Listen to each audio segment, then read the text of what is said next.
Hi hello నమస్తే అస్సలాము అలైకుం. Welcome to my channel I'm అది కన్స్ట్రక్షన్. నేను ఈరోజు మీకు మెయిన్ వాస్కల్ గురించి కొద్దిగా నాకు తెలిసిన ఇన్ఫర్మేషన్ ఇస్తానండి. చూడండి, మెయిన్ వాస్కల్ అందరూ ఎవరి అనుకూలం వాళ్ళది. ఇలా చూడండి, ఒక్కొక్కరు ఇలా సెంటర్లో ఇక్కడ వాల్, తర్వాత ఇక్కడ రెండు సైడ్లలో వాల్, మధ్యలో మెయిన్ డోర్ పెడతారు. కొంతమంది ఫ్రంట్లో ఎక్కువ పెట్టి ఇది బ్యాక్ సైడ్కి టచ్ చేసి పెడతారు, ఈ డోర్ బ్యాక్ సైడ్కి. తర్వాత కొంతమంది చెప్తారు రెండు భాగాలు 9, దీన్ని కూడా 9 భాగాలు చేసి ఇక్కడ వచ్చిండేదే 6 ఇంచెస్ వాల్, ఇది 5/4, ఇది 6 ఇంచెస్ వాల్. దీంట్లో కూడా 9 భాగాలు చేసి 5 భాగాలు ముందుకి 4 భాగాలు వెనక్కి చేయాలంటారు. ఇప్పుడు ఉండేదే ఇది 6 ఇంచెస్ వాల్.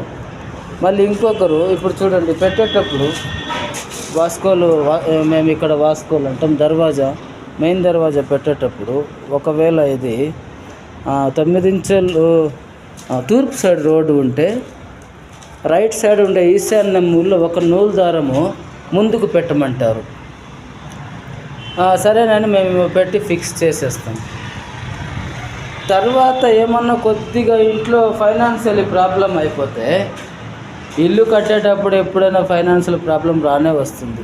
మనం అనుకునే బడ్జెట్ వేరు, అక్కడ అయ్యే బడ్జెట్ వేరు. తర్వాత వచ్చి ఇప్పుడు చూడండి,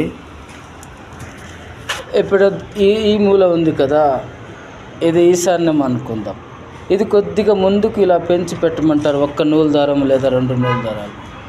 తర్వాత ప్లాస్టింగ్ చేసిన తర్వాత చెప్తారు, ఈ వాకిలి మళ్ళీ ఆగ్నేయంకి కనిపిస్తుంది, దీనివల్ల ఆగ్నేయం దోషం అని చెప్తారు.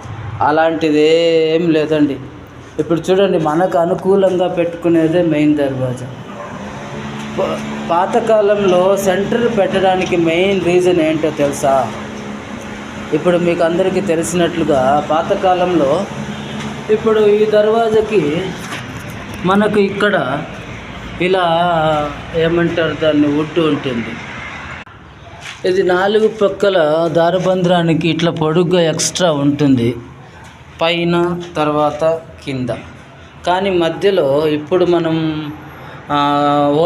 హోల్ బాక్సులు అంటాం, లేకపోతే క్లాంప్ అంటాం, అవన్నీ అప్పట్లో లేవు. అందుకోసం సెంటర్లో దర్వాజా పెట్టేవాళ్ళేమో అని నేను అనుకుంటున్నాను. ఇప్పుడు టెక్నాలజీలు చూడండి, ఇప్పుడు బాటంలో వాల్లో ఇంక్లూడ్ అయిపోయింది, టాప్లో అయిపోయింది. తర్వాత ఇప్పుడు ఇక్కడ 2 క్లాంపులు కూడా వేసాం.